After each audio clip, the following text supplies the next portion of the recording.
سامعین کرام، آپ سن رہی ہیں آغا ریاض احمد کی لکھی ہوئی تفتیشی داستانوں کے سلسلے میں ایک دلچسپ اردو داستان جس کا نام ہے ساروں کی سندری۔ مجھے امید ہے آپ کو میری یہ کاوش پسند آئے گی۔ آپ نے اگر ابھی تک میرا چینل مائی وائس سبسکرائب نہیں کیا تو ابھی میرے چینل کو سبسکرائب کر کے بیل نوٹیفیکیشن آن کر لیجئے تاکہ آنے والی ہر نئی کہانی کی اطلاع بر وقت آپ تک پہنچ سکے۔ اپنی سروس کے دوران بے شمار کیسوں کی تفتیش کی۔ ان میں بعض کیس بہت دلچسپ اور سبق آموز تھے۔ ایسے ہی ایک کیس کی تفتیش پیش کر رہا ہوں۔ یہ پاکستان بننے سے 3 سال پہلے یعنی 1944 کا واقعہ ہے۔ میں ان دنوں ضلع سرگودا کے ایک تھانے میں تھانے دار تھا۔ ایک صبح تھانے میں چند آدمی آئے۔ وہ شکل و صورت اور لباس سے خانہ بدوش لگتے تھے۔ وہ اپنے ایک آدمی کی گمشدگی کی رپورٹ درج کروانے آئے تھے۔ رپورٹ درج کروانے کے لیے گمشدہ شخص کا بھائی آیا تھا جس کا نام گوئندہ تھا۔ جس کی گمشدگی کی وہ رپورٹ درج کروانے آیا تھا اس کا نام سارو تھا۔ رپورٹ درج کرنے کے بعد میں نے گوئندہ سے کچھ باتیں پوچھیں۔ گوئندہ سے جو تفصیلات معلوم ہوئیں اس کے مطابق یہ لوگ نٹوں کے ایک قبیلے سے تعلق رکھتے تھے۔ ان دنوں ان کے قبیلے نے ایک نزدیکی گاؤں ساہنہ کے قریب ڈیرے ڈالے ہوئے تھے۔ اس وجہ سے گاؤں کا نمبردار شاہو بھی ساتھ آیا تھا۔ یہاں میں نٹوں کے متعلق تھوڑا سا بتانا ضروری سمجھتا ہوں۔ یہ خانہ بدوش لوگ ہیں جس میں نٹ، سانسی اور پکھی داس وغیرہ قومیں ہوتی ہیں۔ یہ پتہ نہیں کہ یہ لوگ کس مذہب اور عقیدے سے تعلق رکھتے ہیں۔ یہ لوگ بہت جفا کش اور مضبوط بدن کے مالک تھے۔ اب تو کہیں کم ہی نظر آتے ہیں۔ یہ قبیلوں کی صورت میں رہتے اور خانہ بدوش زندگی گزارتے تھے، آج یہاں کل وہاں۔ کچھ عرصے ایک مقام پر خیمے لگاتے پھر نقل مکانی کر جاتے۔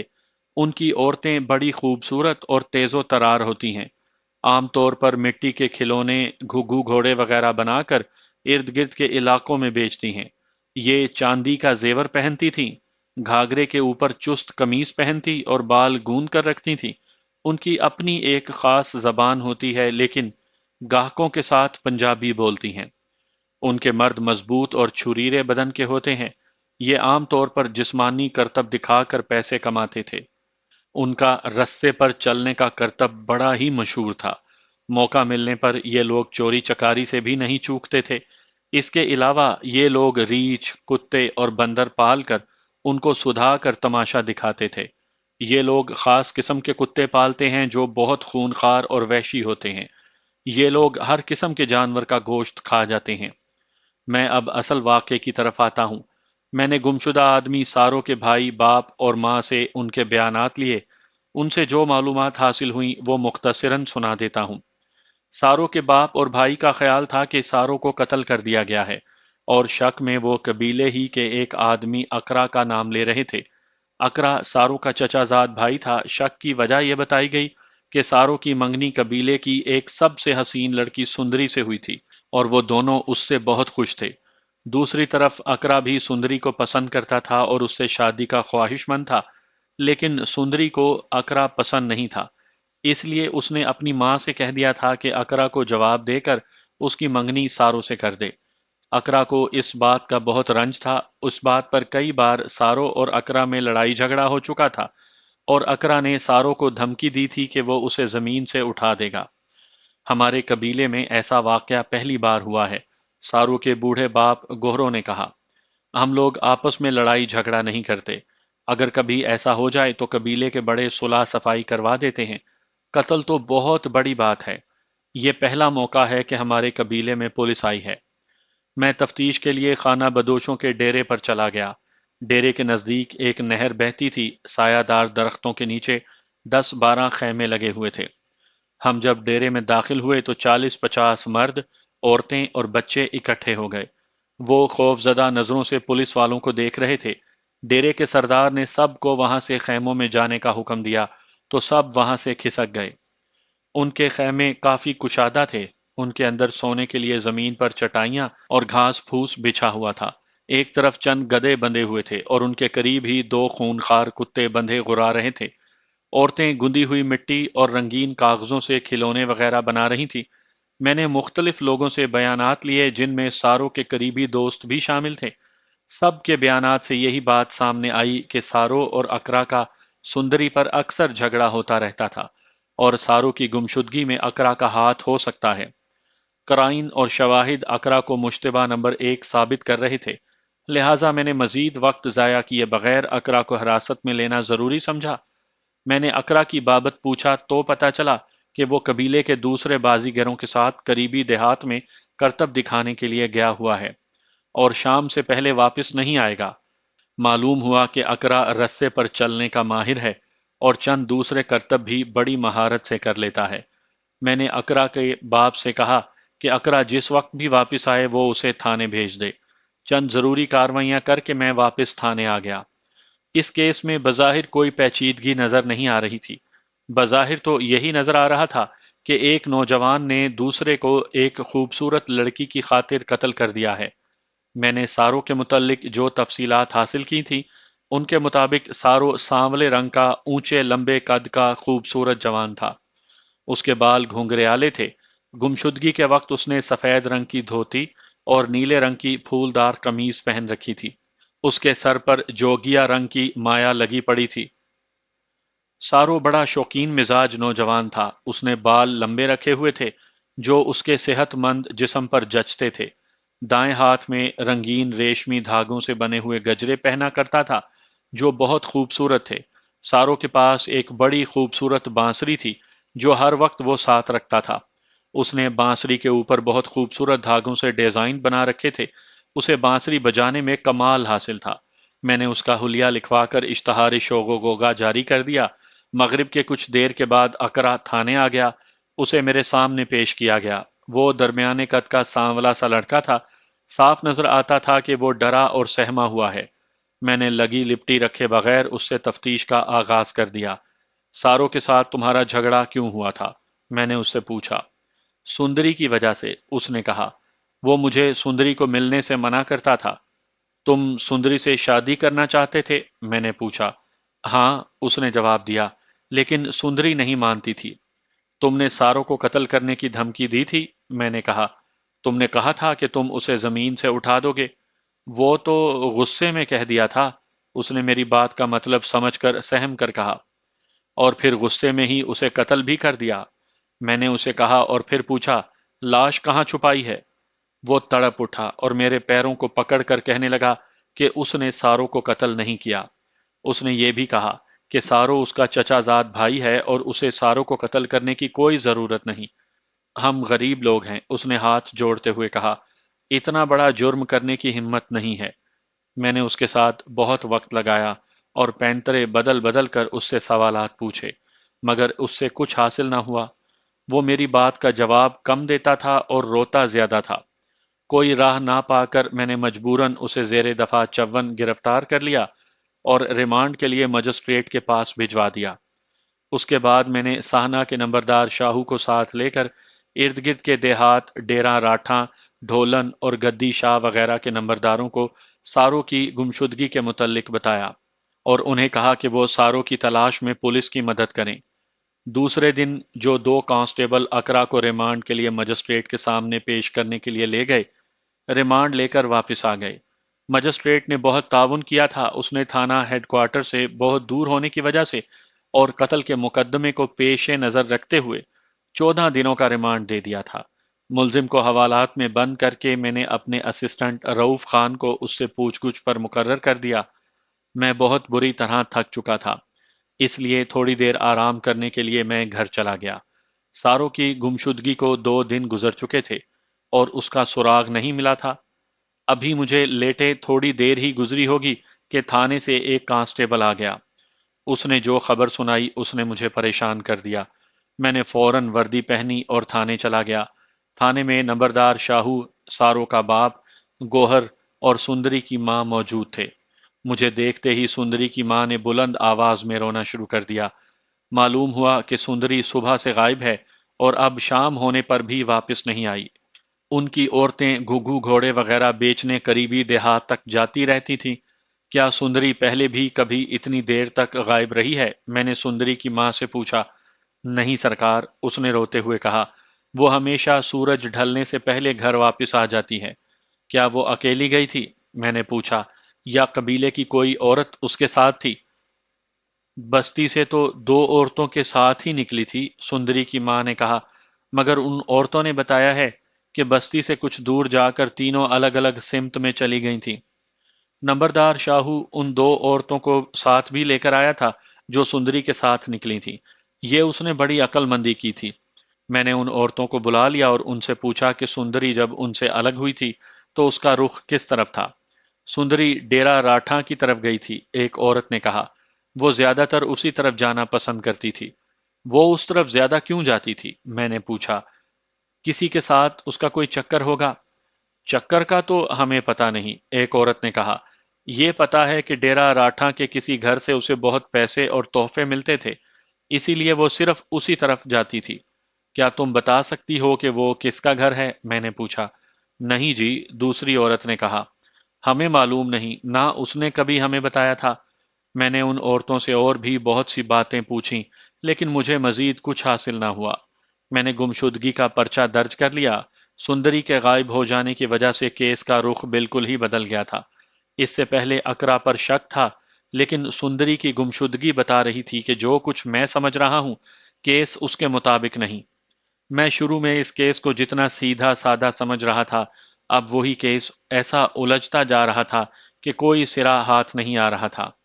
میرے تھانے میں عملہ بہت کم تھا۔ میں نے اس واقعے کی رپورٹ لکھ کر اپنے ایس پی کو بھجوا دی اور اس کے ساتھ فوری طور پر ریزرو گارڈ بھی طلب کر لی۔ اسی شام کو گارڈ آ گئی اور گارڈ کا انچارج انسپیکٹر مرزا غلام قادر میرا بڑا اچھا دوست اور بہت ہی قابل تفتیشی افسر تھا۔ اس کے آنے سے مجھے اطمینان ہو گیا۔ اس زمانے میں ایسی سنگین وارداتیں کم ہی ہوتی تھیں۔ میرے علاقے میں اوپر تلے دو وارداتیں ہونے سے بھونچال سا آ گیا۔ ایس پی خود ہمارے تھانے میں آیا اور مقدمات کی نگرانی کی۔ ہم نے تفتیش کا دائرہ وسیع کرنا شروع کر دیا۔ 2 دن اور گزر گئے لیکن سندری کا سراغ نہ ملا۔ سہنا، ڈھولن، گدی شاہ، ڈیرا راٹھاں، گلیانی اور ارد گرد کی دیگر آبادیوں میں تلاش جاری رہی۔ میرا دھیان بار بار ڈیرا راٹھاں کی طرف جاتا تھا اور میں نے وہاں اپنے مخبر بھی چھوڑ رکھے تھے، لیکن ابھی تک کوئی کام کی خبر نہیں ملی تھی۔ اس بات کا بھی پتہ نہیں چل رہا تھا کہ سندری ڈیرا راٹھاں کے کس گھر زیادہ جاتی تھی، جہاں سے اسے پیسے اور تحائف ملتے تھے۔ سندری کی گمشدگی کے دوسرے روز ایک رات کو ایک ایسی اطلاع آئی جس نے سارے مسائل حل کر دیے۔ آدھی رات کے کچھ بعد کا وقت تھا جب تھانے سے ایک کانسٹیبل نے مجھے گھر آ کر سوتے سے جگا دیا۔ اس نے بتایا کہ شاہو نمبردار اور ساروں کا باپ گوہرو تھانے میں آئے بیٹھے ہیں اور وہ کوئی بہت اہم اطلاع لے کر آئے ہیں۔ اس دور میں تھانے دار تفتیش میں بڑی جان مارا کرتے تھے اور بددیانتی نہیں کیا کرتے تھے۔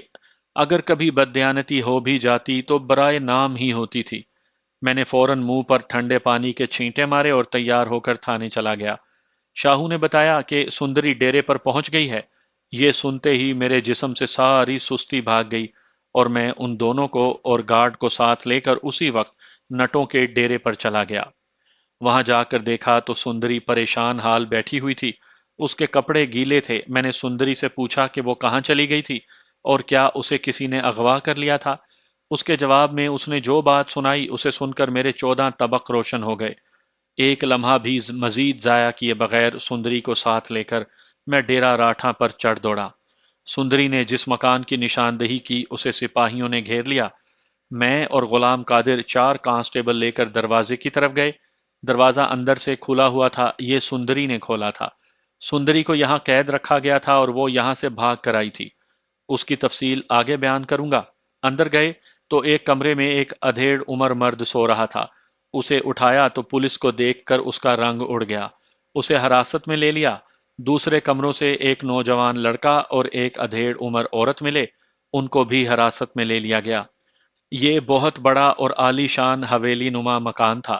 دریافت کرنے پر معلوم ہوا کہ ادھیڑ عمر مرد کا نام رحمہ راٹھ ہے اور وہی اس مکان کا مالک ہے۔ عورت اس کی دوسری بیوی ہے اور نوجوان اس کا سوتیلا بیٹا ہے جس کا نام خانو ہے۔ ابھی اس چھاپے کا ایک مرحلہ باقی تھا۔ میں نے جس مقصد کے لیے اتنی پھرتی دکھائی تھی اس میں کامیاب رہا تھا اور گھر والوں کو سوتے میں جا لیا تھا۔ میں سندری کی رہنمائی میں اوپر چلا گیا۔ اوپر بھی 3 کمرے بنے ہوئے تھے۔ وہ ذرا بڑے تھے اور ساتھ ساتھ تھے۔ تیسرا کمرہ نسبتاً چھوٹا تھا اور ان دو کمروں سے ذرا ہٹ کر بنا ہوا تھا۔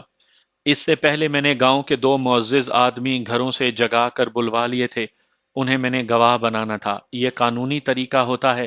میں نے سندری کی طرف سوالیہ نظروں سے دیکھا تو سندری نے چھوٹے کمرے کی طرف اشارہ کیا۔ میں اسے ساتھ لے کر اس کمرے کی طرف گیا، دروازہ باہر سے بند تھا۔ میں، سندری اور دونوں گواہ اندر چلے گئے۔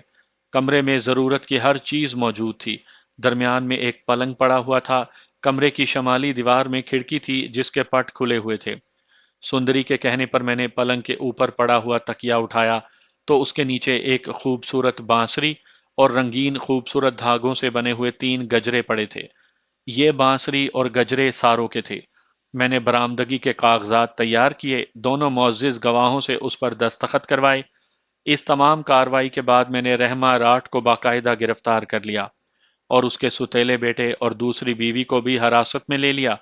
اس کے بعد میں نے حویلی کو بند کر کے 2 کانسٹیبل پہرے پر کھڑے کر دیے۔ تھانے پہنچ کر ملزموں کو حوالات میں بند کر کے خود میں تھوڑا آرام کرنے کے لیے گھر آ گیا۔ میں نے اپنے اے ایس آئی کو ہدایت کر دی تھی کہ کسی ملزم کو سونے نہ دیا جائے۔ میرا ارادہ صبح پوچھ گچھ کرنے کا تھا۔ صبح میں جلد تیار ہو کر تھانے پہنچ گیا۔ یہاں میں آپ کو سندری کا بیان مختصر کر کے سنا دیتا ہوں۔ سندری نے کچھ پنجابی اور کچھ اپنی خانہ بدوشوں والی ملی جلی زبان میں بڑا لمبا بیان دیا تھا۔ اس دوران میں اس سے سوالات بھی پوچھتا گیا۔ سندری کے بیان اور میرے سوالوں کے جواب ملا کر جو بات سامنے آئی وہ میں ایک ترتیب سے پیش کر دیتا ہوں۔ سندری بھی اپنے ڈیرے کی دوسری عورتوں کی طرح مٹی کے کھلونے اور کاغذی گھوڑے وغیرہ بیچنے کے لیے ارد گرد کے دیہات اور بستیوں میں جاتی رہتی تھی۔ اسی سلسلے میں اس کا ڈیرا راٹھا میں بھی آنا جانا ہونے لگا۔ ایک دن وہ ڈیرا راٹھا میں کھلونے بیچ رہی تھی۔ جب وہ رحمہ راٹھ کی حویلی کے قریب پہنچی تو رحمہ راٹھ حویلی سے نکلا اور اسے کھلونے دکھانے کو کہا۔ رحمہ راٹھ نے سندری سے بہت سے کھلونے لیے اور خاصے پیسے دیے۔ اس کے بعد جب بھی وہ ڈیرا راٹھاں جاتی، رحمہ راٹھ اسے روک کر حویلی کے اندر لے جاتا اور کھلونے لے کر اسے کبھی پیسے، کبھی آٹا اور کبھی کپڑے دیتا۔ ایک دو بار اس نے سندری کو مکئی کا آٹا، مکھن اور لسی بھی دی۔ جب سندری کی ماں اور ساروں کو اس بات کا پتہ لگا تو دونوں نے اسے منع کیا کہ آئندہ وہ ڈیرا راٹھا نہ جایا کرے۔ سندری کے منگیتر ساروں کا خیال تھا کہ حویلی والے آدمی کی نیت ٹھیک نہیں۔ سندری نے اس کی بات مان لی اور اس طرف جانا بند کر دیا۔ وہ اگر ڈیرا راٹھاں جاتی تھی تو حویلی کی طرف نہ جاتی۔ ایک روز وہ کھلونے بیچ کر آ رہی تھی۔ یہ شام کا وقت تھا۔ جدھر سے وہ آ رہی تھی واپسی پر ڈیرا راٹھاں راستے میں پڑتا تھا۔ سندری ڈیرا راٹھاں کے قریب سے گزر رہی تھی تو اس نے دیکھا کہ سامنے سے رحمہ راٹھ ایک آدمی کے ساتھ آ رہا تھا۔ سندری نے کترا کر گزر جانا چاہا لیکن رحمہ راٹھ سندری کو دیکھ چکا تھا۔ وہ تیز تیز چلتا ہوا سندری کے پاس آیا اور اس سے پوچھا کہ اب وہ حویلی کیوں نہیں آتی۔ سندری نے اسے بتایا کہ اس کا منگیتر سارو اس بات کو پسند نہیں کرتا۔ رحمہ راٹھ نے سندری سے کہا کہ وہ اس کے ساتھ حویلی چلے، وہاں اس نے سندری کے لیے نئے کپڑے اور پیسے رکھے ہوئے ہیں۔ سندری نے انکار کر دیا اور راستہ کاٹ کر آگے کو چل پڑی۔ کچھ آگے جا کر اس نے مڑ کر دیکھا تو رحمہ راٹھ اور وہ آدمی آپس میں کچھ بات کر رہے تھے۔ ان کے انداز سے یوں لگ رہا تھا جیسے رحمہ راٹھ اپنے ساتھی کو کچھ ہدایات دے رہا ہو۔ وہ آدمی تیزی سے ایک طرف بھاگ اٹھا اور رحمہ سندری کے پیچھے چل پڑا۔ یہ دیکھ کر سندری گھبرائی اور تیز تیز چلنے لگی۔ اس نے دیکھا کہ رحمہ راٹھ نے بھی اپنی رفتار تیز کر دی تھی۔ آگے جا کر ایسا علاقہ آ جاتا تھا جو بالکل ویران تھا۔ ہر طرف جھاڑیاں، درخت اور سرکنڈے پھیلے ہوئے تھے۔ سورج ڈھل چکا تھا اور اندھیرا آہستہ آہستہ بڑھ رہا تھا۔ سندری کو خوف محسوس ہونے لگا اور اس نے آہستہ آہستہ بھاگنا شروع کر دیا۔ بھاگتے بھاگتے اس نے مڑ کر دیکھا تو اسے ایک سایہ سا اپنے پیچھے آتا دکھائی دیا۔ سائے کے ڈیل ڈول سے اندازہ ہو رہا تھا کہ وہ رحمہ راٹھ ہے۔ سندری نے اپنی رفتار اور تیز کر دی۔ اچانک ایک گھنی جھاڑی کی اوٹ سے ایک آدمی اٹھا اور اس نے پلک جھپکتے میں سندری کے منہ پر ہاتھ رکھ کر دبا دیا۔ سندری کی چیخ اس کے حلق میں گھٹ کر رہ گئی۔ سندری بڑا تڑپی، زور لگایا، لیکن پکڑنے والے کی گرفت بڑی مضبوط تھی۔ اس دوران رحمہ راٹھ بھی وہاں پہنچ گیا۔ دونوں نے مل کر اس کے ہاتھ پاؤں باندھے اور پھر منہ پر بھی ایک کپڑا مضبوطی سے باندھ دیا۔ سندری کی حالت ایسی ہو گئی کہ اس پر نیم بے ہوشی کی سی کیفیت طاری ہو گئی۔ وہ دونوں اسے اٹھا کر ایک طرف کو چل پڑے۔ کچھ آگے جا کر انہوں نے سندری کی آنکھوں پر بھی پٹی باندھ دی۔ کچھ دیر وہ اسے لے کر چلتے رہے، پھر ایسے لگا جیسے وہ کسی مکان میں داخل ہوئے ہوں۔ دروازہ کھلنے کی آواز اور پھر بند ہونے کی آواز آئی۔ اس کے بعد اسے ایک چارپائی پر ڈال دیا گیا، اس کی آنکھوں سے پٹی کھول دی گئی۔ سندری نے دیکھا سامنے رحمہ راٹھ اور وہی آدمی کھڑا تھا جو راستے میں رحمہ راٹھ کے ساتھ تھا۔ چپ چاپ پڑی رہو، رحمہ راٹھ نے سندری سے کہا۔ میں تمہارے منہ سے کپڑا کھول رہا ہوں، ذرا بھی آواز نکلی تو تمہاری زبان کاٹ دوں گا۔ اس کے بعد رحمہ کے ساتھی نے رحمہ کے اشارے پر آگے بڑھ کر اس کے منہ سے کپڑا کھول دیا اور پھر ہاتھ پاؤں بھی کھول دیے۔ آزاد ہوتے ہی سندری رحمہ کے پاؤں پڑ گئی اور دبی دبی آواز میں منتیں کرنے لگی کہ اسے چھوڑ دیا جائے۔ دریا کے کنارے میری بے شمار زمین ہے، رحمہ راٹھ نے کہا۔ میری دولت کا کوئی حساب نہیں ہے، میں اس علاقے کا بہت بڑا زمیندار ہوں۔ اگر زندگی چاہتی ہو تو میرے ساتھ شادی کر لو، عیش کرو گی۔ یہاں آرام سے رہو اور اچھی طرح سوچ کر جواب دو۔ وہ دن اور اس سے اگلا دن اسی طرح گزر گیا۔ دوسرے دن کا واقعہ ہے جب رحمہ راٹھ حسب معمول سندری کو شادی کے لیے قائل کر رہا تھا۔ اس وقت باہر سے اس کا ملازم آیا اور آہستہ آہستہ رحمہ راٹھ سے کچھ کہنے لگا۔ ملازم کی باتوں سے اندازہ ہوا کہ پولیس سندری کی تلاش میں سرگرمی دکھا رہی ہے اور ارد گرد کے دیہات کے علاوہ ڈیرہ راٹھا میں بھی پولیس اور مخبر پھر رہے ہیں۔ یہ ان دنوں کی بات ہے جب میں نے سندری کی تلاش میں ہر طرف پولیس کے جوان اور مخبر پھیلا دیے تھے۔ رحمہ راٹھ یہ سن کر پریشان ہو گیا۔ دونوں نے آپس میں صلاح مشورہ کیا اور سندری کو اوپر ایک کمرے میں لے جا کر باہر سے کنڈی لگا دی۔ رحمہ نے گاؤں میں پولیس کی آمدرفت سے گھبرا کر یہ قدم اٹھایا تھا۔ سندری نے کمرے کا جائزہ لیا۔ کمرے میں مردانہ کپڑے پڑے ہوئے تھے، ایک پلنگ بچھا تھا، اسے اسی کمرے میں شام کا کھانا دیا گیا اور دروازہ باہر سے بند کر دیا گیا۔ رات آئی تو سندری سونے کی نیت سے پلنگ پر پڑی چادر اور گدا درست کرنے لگی۔ اس نے تکیا اٹھایا تو اس کے نیچے ایک خوبصورت بانسری اور 3 ریشمی گجرے نظر آئے۔ سندری پہلی نظر میں پہچان گئی کہ یہ بانسری اور گجرے ساروں کے ہیں۔ اس سے سندری نے اندازہ لگایا کہ سارو بھی یہیں کہیں قید ہے یا اسے اس حویلی میں لایا گیا ہوگا۔ سندری کو اس کمرے میں شمالی دیوار پر ایک کھڑکی نظر آئی۔ اس نے آگے بڑھ کر کھڑکی کھولنے کی کوشش کی لیکن کھڑکی باہر سے بند تھی۔ سندری نے دیکھا کھڑکی اتنی مضبوط نہیں لگ رہی تھی، بوسیدہ سی لکڑی لگی ہوئی تھی۔ سندری کوئی نرم و نازک لڑکی نہیں تھی، وہ خانہ بدوش قبیلے سے تعلق رکھتی تھی۔ اس کا جسم مضبوط اور طاقت والا تھا۔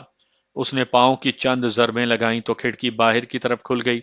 اس نے جھانک کر نیچے دیکھا تو نیچے اسے چھت نظر آئی۔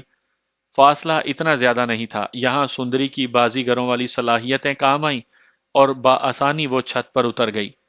اس نے دیکھا کہ یہ رحمہ راٹھ کی وہی حویلی تھی جہاں وہ آتی جاتی رہتی تھی۔ یہاں سے نکلنا اب اس کے لیے کوئی مسئلہ نہیں تھا۔ حویلی سے نکل کر وہ اپنے ڈیرے کی طرف بھاگ اٹھی۔ راستے اسے سارے معلوم تھے۔ اپنے ڈیرے تک پہنچنے کے لیے اسے نہر پار کرنی تھی۔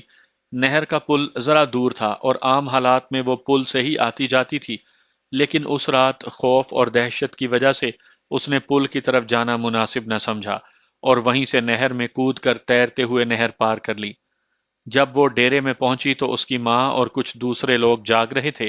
وہ ماں سے لپٹ گئی، پھر اس نے اپنی آپ بیتی سنائی، جسے سن کر گوہرو اور سندری کی ماں فوراً سہنا گاؤں پہنچے اور وہاں کے نمبردار شاہو کو جگا کر ساری صورتحال بتائی۔ شاہو ان کو ساتھ لے کر تھانے آ گیا۔ اس کے بعد جو کچھ ہوا اور میں نے جو کارروائی کی وہ بیان ہو چکی ہے۔ میں نے سب سے پہلے رحمہ راٹھ کو بلایا۔ وہ میرے کمرے میں آیا تو میں نے اسے غور سے دیکھا۔ وہ ادھیڑ عمر آدمی تھا، 6 فٹ سے نکلتا ہوا قد اور مضبوط جسم اس کی خوشحالی ظاہر کر رہا تھا۔ اس کی مونچھیں بڑی بڑی اور سروں سے اوپر کو اٹھی ہوئی تھیں۔ اس نے کندھوں تک لمبے بال رکھے ہوئے تھے۔ اس کی آنکھوں سے وحشت ٹپک رہی تھی۔ اس نے بڑے مہنگے کپڑے پہن رکھے تھے۔ سہنا گاؤں کے نمبردار شاہو نے بتایا تھا کہ یہ اس علاقے کا بہت بڑا زمیندار ہے اور اس کی بڑی لمبی چوڑی برادری ہے۔ شاہو نے یہ بھی بتایا کہ یہ لوگ رسا گیری اور دوسرے جرائم کرنے سے ذرا بھی نہیں گھبراتے۔ میں نے رحمہ راٹھ سے لگی لپٹی رکھے بغیر صاف صاف بات کرنے کا فیصلہ کر لیا۔ میں نے ساروں کی بانسری اور ریشمی گجرے نکال کر میز پر رکھ دیے اور اس کے چہرے کے تاثرات دیکھنے لگا۔ اس کے چہرے پر ذرا بھی خوف یا پریشانی نہیں تھی۔ وہ بڑا مضبوط آدمی تھا۔ سندری کو کیوں اغوا کیا تھا؟ میں نے اس سے پوچھا۔ وہ مجھے اچھی لگتی تھی، رحمہ راٹھ نے بڑی بے نیازی سے جواب دیا۔ میں اس کے ساتھ شادی کرنا چاہتا تھا، اس لیے اسے اٹھا لیا۔ سارو کہاں ہے؟ میں نے پوچھا اور کہا، جھوٹ نہ بولنا، اس کی بانسری اور ریشمی گجرے تمہاری حویلی سے برآمد ہوئے ہیں۔ میں ایک عزت دار آدمی ہوں، اس نے کہا۔ سارا معاملہ آپ پر کھل چکا ہے۔ اگر آپ میری عزت رکھیں اور میری مدد کریں تو میں ہر بات ٹھیک ٹھیک بتا دیتا ہوں۔ اس کے علاوہ جو خدمت کہیں گے کروں گا۔ میں نے اس کے ساتھ جھوٹا وعدہ کر لیا کہ میں اس کی پوری پوری مدد کروں گا اور اس کو اس کیس سے صاف نکال لوں گا۔ میں نے اس سے پوچھا کہ سندری کے اغوا کے وقت اس کے ساتھ کون آدمی تھا؟ وہ میرا ملازم باتی تھا، اس نے کہا۔ آپ ایسا کریں کہ سارا ملبہ باتی پر ڈال دیں، میں باتی کے گھر والوں کو بہت زیادہ پیسے دے دوں گا۔ میں نے اسے یقین دلایا کہ میں ایسا ہی کروں گا بشرط یہ کہ وہ اپنا مکمل بیان دے دے۔ وہ بیان دینے پر آمادہ ہو گیا۔ اس نے بڑا طویل بیان دیا جو اختصار کے ساتھ میں پیش کرتا ہوں۔ یہ بیان میں رحمہ راٹھ کی زبانی پیش کر رہا ہوں۔ ڈیرا راٹھاں کا نام ہماری راٹھ برادری کی وجہ سے رکھا گیا۔ میری پہلی بیوی مر گئی ہے، اس سے میری ایک بیٹی ہے۔ مجھے بیٹے کی بڑی خواہش تھی۔ میں نے بیٹا حاصل کرنے کے لیے اپنی برادری کی ہی ایک بیوہ عورت نعمت بی بی سے شادی کر لی۔ اس کا پہلے خامن سے ایک بیٹا ہے جس کا نام خانو ہے۔ نعمت بی بی سے ابھی تک کوئی اولاد پیدا نہیں ہوئی، جبکہ میرے بیٹے کی خواہش شدید ہوتی گئی۔ مجھے اپنی جائیداد کے لیے اور میرا نام زندہ رکھنے کے لیے ایک نر بچے کی ضرورت تھی۔ انہی دنوں خانہ بدوشوں کی یہ لڑکی سندری ہمارے گاؤں میں آنے جانے لگی۔ میری اس پر نظر پڑی تو وہ مجھے پسند آ گئی۔ میں نے بہانے سے اسے پیسے، کپڑے اور آٹا وغیرہ دینا شروع کر دیا۔ مجھے پتا تھا کہ یہ غریب لوگوں کی لڑکی ہے اور میں اس کے ماں باپ کو معقول رقم دے کر خرید لوں گا۔ خانہ بدوشوں کا ایک لڑکا ہمارے گاؤں کے لڑکوں کا دوست بن گیا تھا۔ وہ بڑے چمکیلے اور بھڑکیلے کپڑے پہنتا تھا اور بانسری بجانے میں بڑی مہارت رکھتا تھا۔ اس کی بانسری بہت خوبصورت تھی، جس کے اوپر اس نے بڑے خوبصورت ڈیزائن بنا رکھے تھے۔ اس کے علاوہ کلائی میں ریشمی دھاگوں کے بنے ہوئے 3 بڑے خوبصورت گجرے پہنتا تھا۔ مجھے پتا چلا کہ اس کا نام سارو ہے اور یہ سندری کا منگیتر ہے۔ یہ بھی پتا چلا کہ اس کی وجہ سے سندری کسی کو خاطر میں نہیں لاتی۔ میرے دل میں سارو کے لیے رقابت اور نفرت کا جذبہ پیدا ہو گیا۔ وہ بڑا چھیل چھبیلا اور بانکا نوجوان تھا۔ اپنے گاؤں میں اسے دیکھ کر میرا خون کھولنے لگا۔ میں نے اسے بلا کر ڈیرا راٹھا میں آنے اور بانسری بجانے سے منع کر دیا۔ اس نے میری بات کو بڑی لاپرواہی سے سنا اور چلا گیا۔ اس کے انداز میں خود سری اور میرے لیے حقارت صاف محسوس ہو رہی تھی۔ میں نے اپنے خاص ملازم باتی کو سندری کی ماں کے پاس بھیجا کہ وہ سندری کی شادی میرے ساتھ کر دیں اور جتنی رقم چاہے لے لیں۔ باتی نے آ کر بتایا کہ سندری کی ماں نے کہا کہ سندری کی منگنی سارو کے ساتھ ہو چکی ہے، اس لیے ایسا ممکن نہیں۔ اگر سارو خود یہ منگنی توڑ دے تو وہ سندری کو اپنی مرضی سے جہاں چاہے دے سکتے ہیں۔ یہ جواب سن کر سارو میرے آنکھوں میں بری طرح کھٹکنے لگا۔ میں سندری کو پا لینے کی خواہش میں دیوانہ ہوا جا رہا تھا۔ میں نے خود سارو سے بات کرنے کا فیصلہ کیا اور باتی کو بھیج کر اسے اپنی حویلی میں بلا لیا۔ سارو آ گیا۔ اس نے حسب معمول چمکیلے اور بھڑکیلے کپڑے پہنے ہوئے تھے اور بانسری اس کے ہاتھ میں تھی۔ اسے دیکھ کر مجھے غصہ آنے لگا۔ یہ بھڑکیلے کپڑے پہن کر گاؤں میں نہ آیا کرو، میں نے اسے کہا۔ میں خود نہیں آیا ہوں، اس نے اطمینان سے کہا۔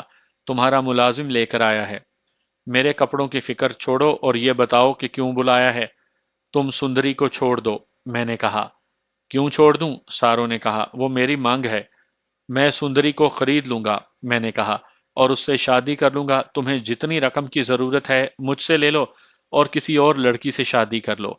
اگر تمہاری کوئی اور بھی شرط ہے تو میں وہ بھی پوری کروں گا۔ ہاں، میری ایک شرط ہے، سارو نے کہا۔ جلدی بتاؤ کیا ہے شرط وہ؟ میں نے بے تابی سے کہا۔ میں تمہاری ہر شرط پوری کرنے کو تیار ہوں۔ تم مجھے غریب آدمی سمجھ کر ایسی بات کر رہے ہو، سارو نے غصے سے کہا۔ میری شرط یہ ہے کہ تم سندری کے بدلے میں اپنی چھوری یعنی بیٹی مجھے دے دو۔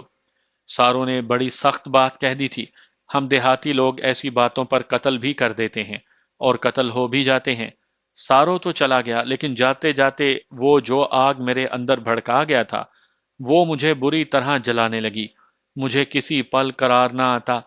میں نے اپنے وفادار ملازم باتی کو بلایا اور اسے کہا کہ ساروں کو جلد از جلد اس زمین کے اوپر سے زمین کے نیچے پہنچا دو۔ باتی کو پتا تھا کہ شام کو سارو ایک مخصوص جگہ پر بیٹھ کر بانسری بجاتا ہے۔ یہ جگہ قبرستان سے تھوڑے فاصلے پر تھی۔ میں اور باتی اسی رات کو اس جگہ چلے گئے۔ بڑی خوبصورت جگہ تھی۔ بانسری کی مسحور کن آواز میری رہنمائی کر رہی تھی۔ ہم ذرا آگے گئے تو سارو نظر آنے لگا۔ وہ ایک بہت بڑے پتھر پر بیٹھا بانسری بجا رہا تھا۔ اندھیرا آہستہ آہستہ بڑھ رہا تھا، پھر ساروں نے بانسری بجانی بند کی اور ڈیرے کی طرف چل پڑا۔ ہم پہلے ہی ایک مناسب جگہ دیکھ کر گھات میں بیٹھ گئے تھے۔ سارو چلتا ہوا ہمارے قریب پہنچا اور پھر آگے نکل گیا۔ باتی کے پاس موٹا ڈنڈا تھا، وہ دبے پاؤں سارو کے پیچھے گیا اور ڈنڈے سے اس کے سر پر ایک زوردار ضرب لگائی۔ سارو لڑکھڑا کر گرا اور بے ہوش ہو گیا۔ باتی نے اسے اٹھا کر کندھے پر لاد لیا اور ہم اسے قبرستان لے گئے۔ دیہات میں لوگ سر شام گھروں میں گھس جاتے ہیں اور باہر کوئی بھی نظر نہیں آتا۔ وہ تو علاقہ ہی ایسا تھا کہ قبرستان ساتھ تھا، اس لیے اس طرف کسی کے آنے کا سوال ہی پیدا نہیں ہوتا تھا۔ قبرستان پہنچ کر ہم نے ایک گہرا گڑھا کھودا۔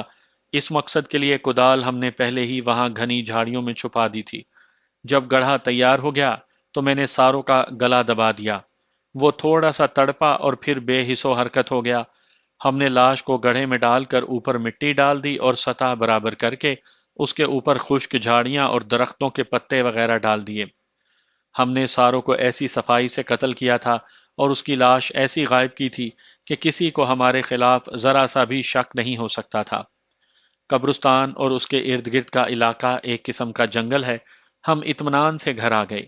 ساروں کی لاش دفن کرنے سے پہلے ہی میں نے اس کے بازو سے 3 ریشمی گجرے اتار لیے اور اس کی بانسری اٹھا کر جیب میں رکھ لی۔ میرا ستیلا بیٹا خانو جب بھی ساروں کو دیکھا تھا تو مجھ سے فرمائش کرتا تھا کہ ساروں جیسی بانسری اور گجرے اسے بھی لا کر دوں۔ میں نے ساروں کی بانسری اور گجرے خانو کو دے دیے اور کہا کہ یہ میں اس کے لیے میلا بابا سخی شاہ سے لایا ہوں۔ خانو بانسری اور گجرے لے کر بہت خوش ہوا۔ میں نے اسے سمجھا دیا کہ بانسری اور گجرے لے کر باہر بالکل نہ جائے، ورنہ میں اس سے دونوں چیزیں واپس لے لوں گا۔ پھر ساروں کی گمشدگی کی خبر پھیل گئی۔ پولیس بھی بڑی سرگرمی سے اسے تلاش کرنے لگی، لیکن سارو زمین کے اوپر ہوتا تو ملتا۔ وہ تو دنیا کی نظروں سے اوجھل زمین کے اندر تھا۔ میں نے پھر سندری کی ماں سے بات کی کہ وہ سندری کو میرے حوالے کر دے۔ ماں نے جواب بھیجا کہ میں تو تیار ہوں لیکن سندری نہیں مانتی۔ اب میرے صبر کا پیمانہ لبریز ہونے لگا تھا۔ سیدھی انگلیوں سے گھی نہ نکلتا دیکھ کر میں نے انگلیاں ٹیڑھی کرنے کا فیصلہ کر لیا۔ میں نے باتوں سے بات کی اور ہم نے منصوبہ بنایا کہ سندری کو اٹھا لیں گے۔ ایک شام میں اور باتی کہیں سے آ رہے تھے کہ سامنے سے سندری آتی نظر آئی۔ جگہ اور وقت مناسب دیکھ کر ہم نے اسی وقت سندری کو پکڑنے کا فیصلہ کر لیا۔ سندری نے بھی ہمیں دیکھ لیا تھا۔ وہ ہم سے کترا کر راستہ بدلنا چاہتی تھی، لیکن ہم تیز رفتاری سے اس کے قریب پہنچ گئے۔ میں نے سندری کو حویلی چلنے کا کہا اور بڑے لالچ دیے کہ اسے عیش کراؤں گا اور وہ ملکہ بن کر رہے گی، لیکن سندری نہ مانی اور آگے کو چل پڑی۔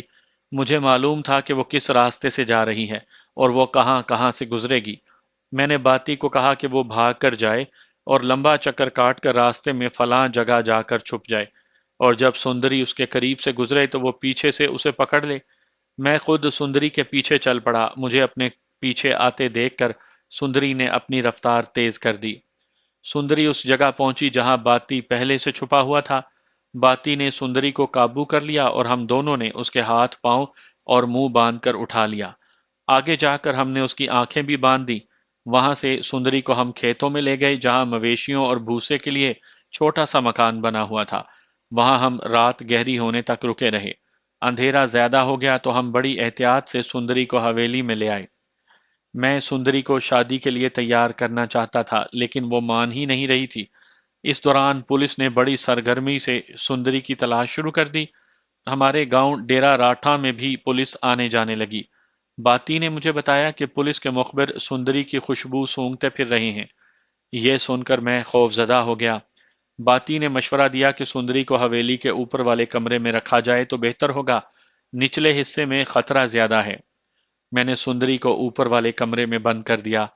پتہ نہیں وہ وہاں سے کیسے نکلنے میں کامیاب ہو گئی اور آپ تک پہنچ گئی۔ رحمہ راٹھ کا بیان لینے کے بعد اس سے دستخط کروائے اور اسے تھانے کی حوالات میں بھیج دیا۔ اپنا وعدہ نہ بھولنا آغا جی۔ حوالات جانے سے پہلے رحمہ راٹھ نے کہا، میں عزت دار آدمی ہوں، آپ میری عزت رکھیں گے تو میں آپ کو مالا مال کر دوں گا۔ میں نے اسے جھوٹی تسلی دے کر مطمئن کر دیا۔ غور کریں کہ وہ ایک معصوم نوجوان کو صرف اس وجہ سے قتل کر چکا تھا کہ اس کی خوبصورت منگیتر پر قبضہ کر سکے، پھر اپنی نفسانی خواہش کے زیر اثر ایک نوجوان لڑکی کو راہ چلتے اٹھا لیا تھا۔ اب بھی وہ اپنے آپ کو عزت دار سمجھ رہا تھا اور اپنے گناہوں کی سزا اپنے ملازم باتی کو دلوانا چاہتا تھا۔ اس نے قتل بڑی صفائی سے کیا تھا اور سندری کو اغوا کرنے میں بھی بڑی استادی دکھائی تھی۔ اس سے ظاہر ہوتا تھا کہ اس کا ذہن مجرمانہ ہے۔ آپ نے جرم و سزا کی کہانیوں میں پڑھا ہوگا کہ مجرم جتنا بھی چالاک ہو، اس سے کوئی نہ کوئی غلطی ہو جاتی ہے جس کی وجہ سے وہ پکڑا جاتا ہے۔ ایسی ہی غلطی رحمہ راٹھ سے بھی ہو گئی۔ ساروں کو زمین میں دفن کرتے وقت اس کی نظر بانسری اور ریشمی گجروں پر پڑی تو اسے اپنے ستیلے بیٹے خانو کی خواہش یاد آ گئی، جو اس سے بار بار ایسی ہی بانسری اور گجروں کے لیے فرمائش کر چکا تھا۔ اس کی عقل ایسی ماری گئی کہ اس نے یہ دونوں چیزیں اٹھا لیں اور خانو کو دے دیں۔ اس نے یہ بھی نہ سوچا کہ ساروں کی بانسری اور ریشمی گجرے ہر طرف مشہور ہیں اور خانو کے پاس یہ چیز دیکھ کر کوئی بھی بآسانی شناخت کر سکتا تھا۔ جب اس نے پولیس سے خوفزدہ ہو کر سندری کو اوپر والے کمرے میں بند کیا تو پھر غلطی کر گیا۔ اس نے سندری کو اسی کمرے میں بند کر دیا جو خانو کے زیر استعمال تھا، اور خانو نے بانسری اور ریشمی گجرے پلنگ پر تکیے کے نیچے رکھے تھے جو سندری نے دیکھ لیے۔ دراصل اللہ جب کسی کی دراز رسی کو کھینچنے کا فیصلہ کر لیتا ہے تو اس کے لیے اسباب بھی خود ہی پیدا کر لیتا ہے۔ میں نے فوری طور پر ساروں کی لاش برآمد کرنے کا فیصلہ کر لیا۔